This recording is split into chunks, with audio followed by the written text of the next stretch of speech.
Hi, welcome back. We're at the Smart City Expo Kuala Lumpur 2025. We're on the second day in the afternoon. It's been a great time.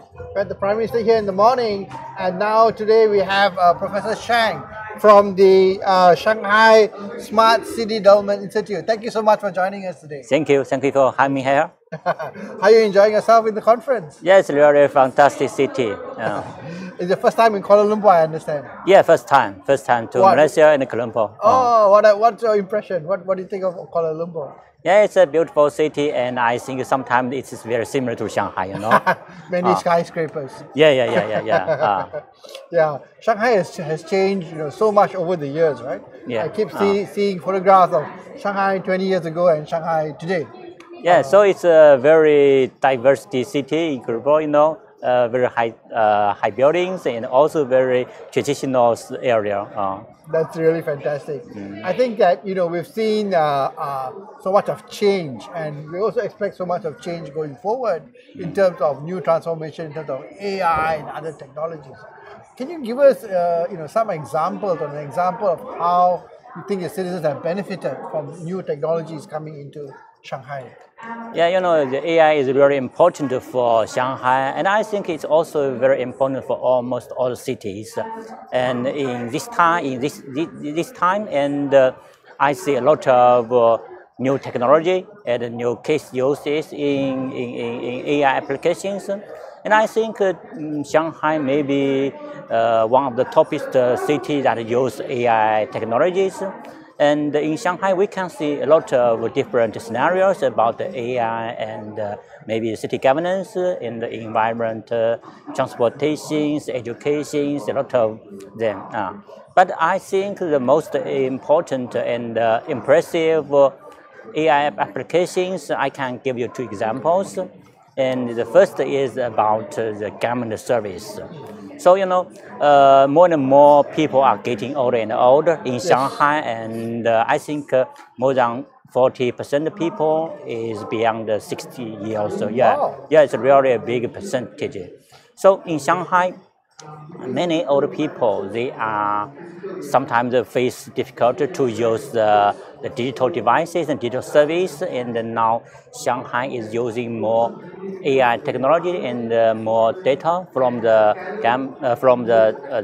society, and to deliver a very diligent, intelligent, smart service to the citizen. And like if you want to get some subsidies from the government, traditional way is to make the applications. Sure. Yeah, and now I think in many areas you never need to submit the applications. Wow. Yeah, so the government will use the AI technology to find the correct people, find the correct person, and deliver the subsidy directly. So you can get your subsidy from your account directly. So it's very important in Shanghai. It's like winning the lottery, Suddenly you find that you're getting a subsidy from the government. Yeah, that's correct. And another example is about the weather forecaster. And we are facing the same problem of climate change and a lot of flood, typhoon. So I think it's also a very big problem in Malaysia, also in ASEAN countries. And in Shanghai, we add AI technology into the meteorology. And so with the AI applications, we can have a much more accurate weather forecaster. Wow, So in Shanghai, maybe different area you can receive the different weather forecast directions. For example, maybe you West Shanghai, for the construction site, you will continue to do the job.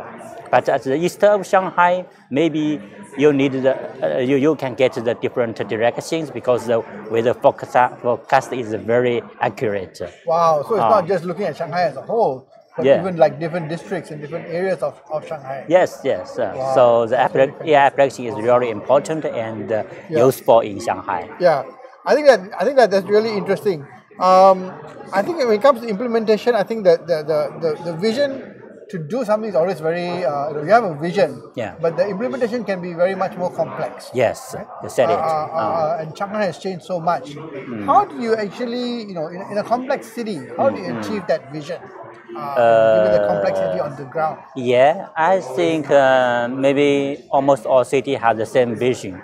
They need to use the AI technology and improve the social well-being at the same time. Yeah.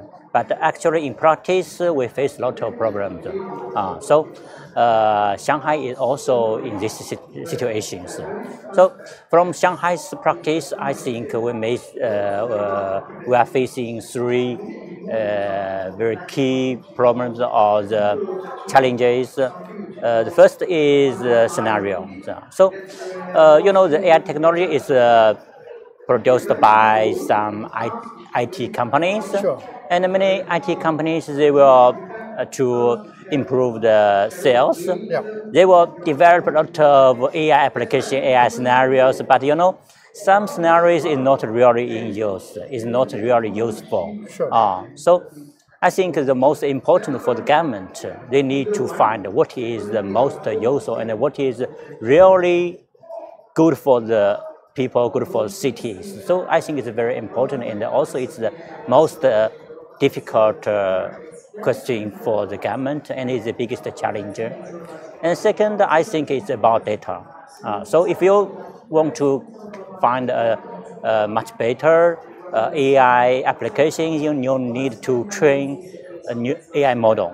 So we know that like ChatGPT or DeepSeek is very successful, but it's just a basic. It's a very basic large language model. Yes. It cannot use direct in the city governance or environment or something like that. So we need to train the model into vertical industry. But if you want to train the model, you need data. I mean the high quality data set. Yes. Yeah. So we have a lot of data really in China, in Shanghai. I think almost all cities they have really very big amount of data, but the high quality data set is very hard to achieve. Sure. Yeah. So I think second challenge we are facing. Right. And the third, I think it's about the digital inclusion. Okay. Yeah. So like aged people and the city such as Shanghai, we have more and more aged people, and the city in Asian countries, maybe they have many young people that need more training to get the new technology.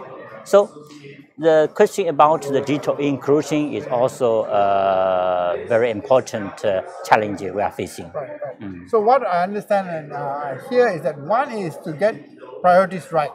Not every technology solution is the best solution. Yes. Or not every technology solution is needed. Yeah. Right? So I think the idea is to first of all prioritize.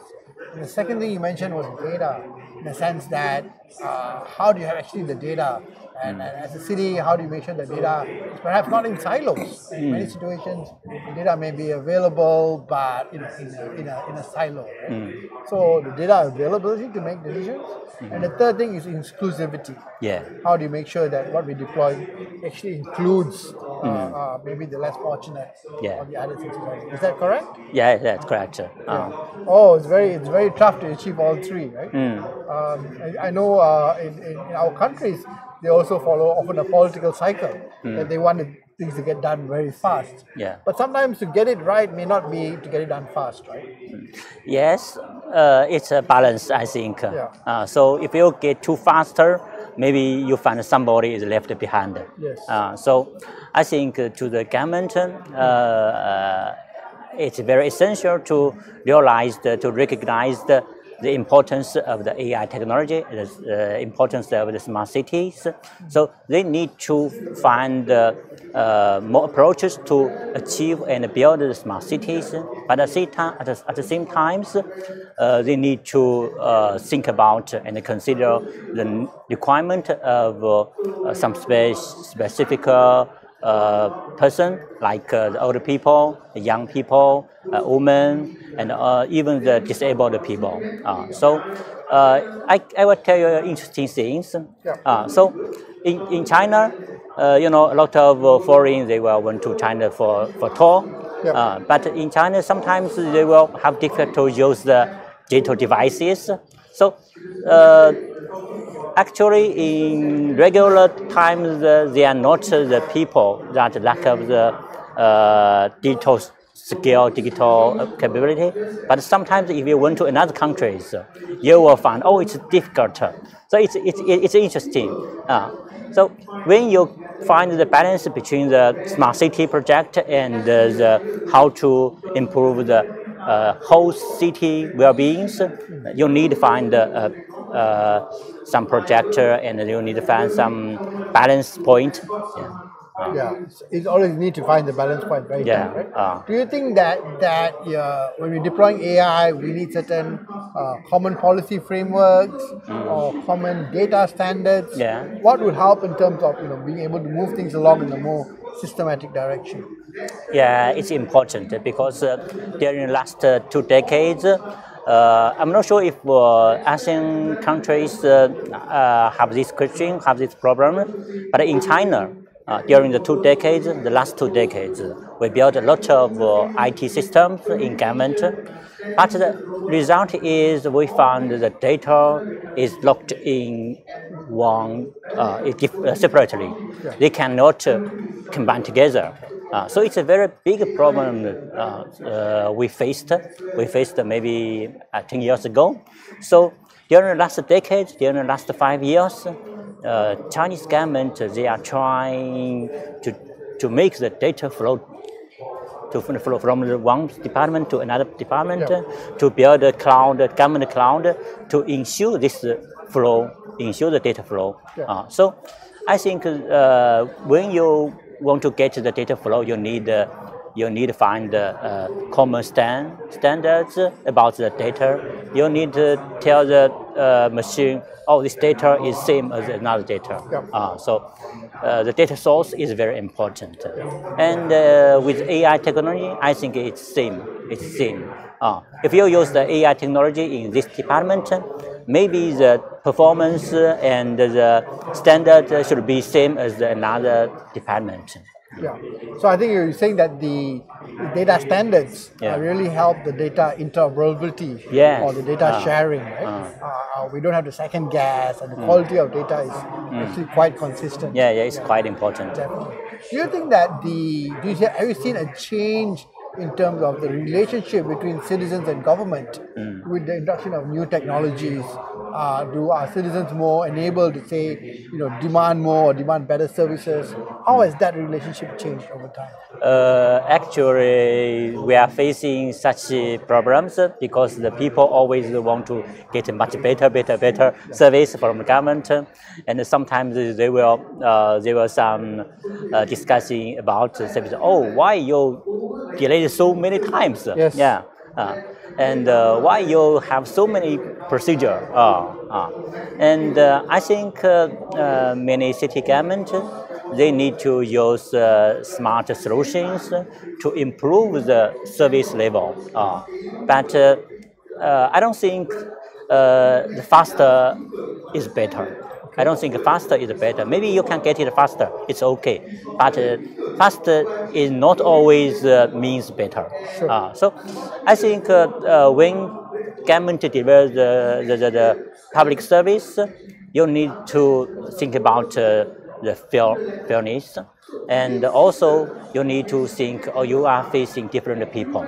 Maybe you improve the feeling of these people, and maybe you lose another people. So actually, now with some technology, you said citizens are getting more demanding, right? And they're able to question government in terms of fairness, in terms of deliverables. So a lot of pressure on governments to do it right. Yeah, really a lot of pressure. Yeah, I think it's been very interesting. I think definitely people in Malaysia and around the world look up to Shanghai as a beacon of what is possible in terms of developing a modern city and technology. And I think that the three things that you mentioned, having your priorities right, having your data right, being inclusive, are important lessons that governments should take with them. Yes. So I think that's really interesting. So I think thank you so much, Professor Sheng. I think thanks for sharing your experience with us, and I hope you enjoy the next day and a half in the Smart City exhibition, seeing all the technology, and do spend some time in Kuala Lumpur. Yeah. Look around. Thank you so much. Thank you. Malaysian food is really good. I also hope to see you in Shanghai. Oh, I would love to come one of these days and see a fantastic city. Thank you so much. Thank you. So that is Professor Sheng from Shanghai, the Smart City Institute, Government Institute. Thank you so much for sharing your experience, and thanks so much for joining us in this show. Thank you so much. Thank you.